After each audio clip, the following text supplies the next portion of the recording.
Adam Chen stood in the crystalline throne room of Kepler 442b's royal palace, his biosensor suit registering a dangerous spike in atmospheric tension. The translucent walls pulsed with bioluminescent patterns, the Velkari equivalent of alarm signals. Around him, 24 alien courtiers had frozen mid-gesture, their chromatophore-covered skin flickering between shades of deep purple and bone white.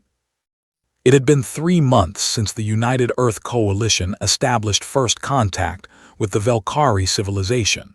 3 months of careful diplomatic protocols, xenolinguistic breakthroughs, and painstaking cultural exchange. 3 months of walking on eggshells to avoid an interstellar incident. And Adam had just shattered every protocol in the book. The cause of the crisis currently had her arms wrapped around his waist. Elsa, the 7-year-old daughter of Queen Shravik, was hugging him like he was a long-lost friend. Her smaller frame, Velkari children stood only 4 feet tall, pressed against him with surprising strength. Through his suit's haptic sensors, Adam could feel her rapid triple-beat heartbeat, the biological signature of extreme emotion in her species. "Ambassador Chen," hissed Dr. Patricia Reeves through his neural comm, her voice tight with barely controlled panic. "You need to disengage. Immediately. Physical contact with Velkari royalty without permission is considered an act of aggression. You could trigger a—" Adam couldn't move, not because of fear, though his own heart hammered against his ribs, but because Elsa was crying. The moisture seeping through his suit's polymer fabric wasn't the acidic compound that adult Velkari secreted as a defense mechanism. These were tears, actual tears, similar enough to human ones that the biosensor couldn't tell the difference. "It's okay," Adam whispered, carefully placing one hand on the child's back.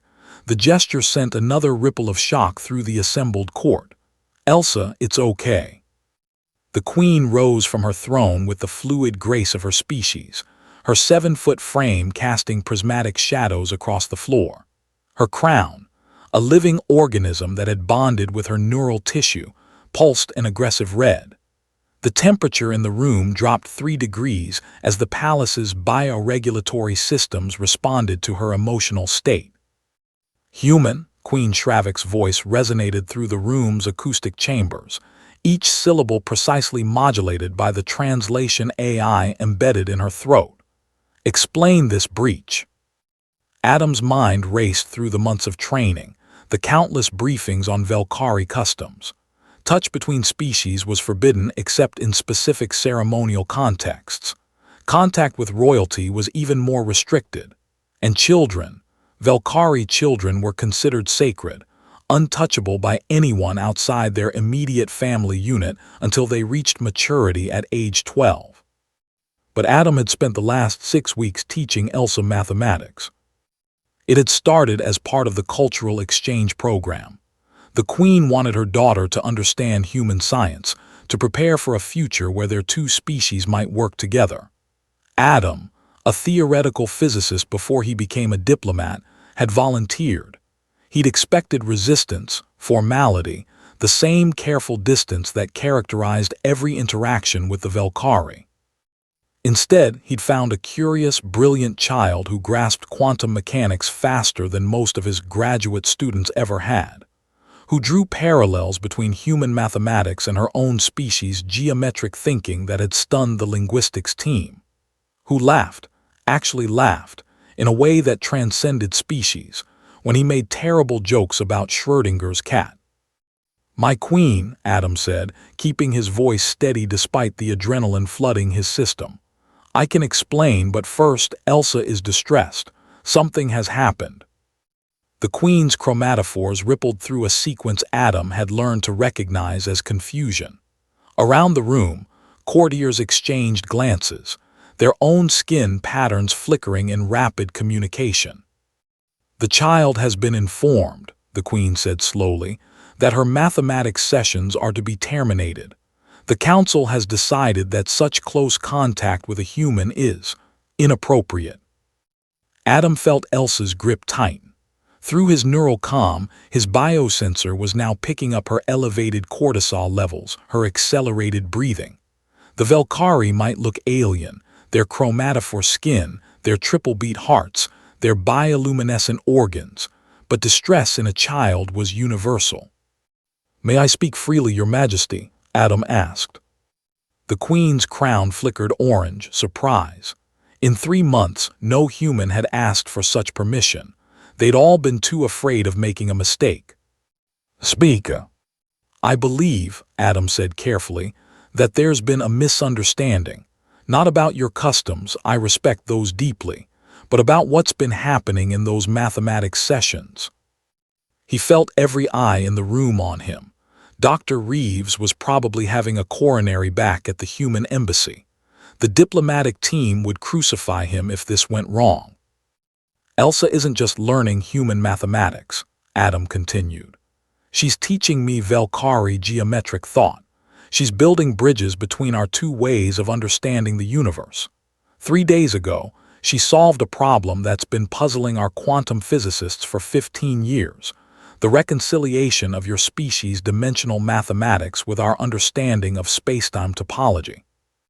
The Queen's chromatophores shifted to a deeper purple, the color of intense focus.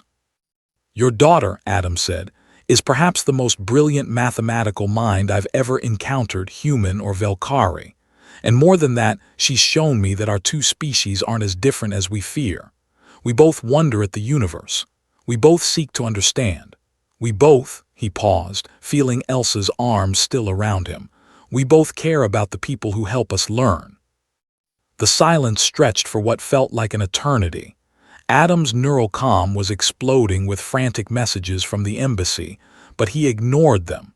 This moment was too important. Finally, Queen Shravik descended from her throne. She moved toward them with deliberate steps, and Adam had to force himself not to flinch. When she reached them, she knelt, a gesture that sent another shock through the court, bringing her face level with her daughter's. "Elsa," the Queen said softly, her voice carrying none of its former edge, "look at me." The child slowly turned, tears still on her cheeks, but didn't release her grip on Adam. "Is this humankind to you?" the Queen asked. Elsa nodded vigorously. "Does he make you feel safe?" Another nod. The Queen's chromatophores cycled through several colors Adam had never seen before. Then, slowly, she placed one of her long-fingered hands on her daughter's shoulder. The other, she extended toward Adam. The room collectively gasped. Adam understood the significance.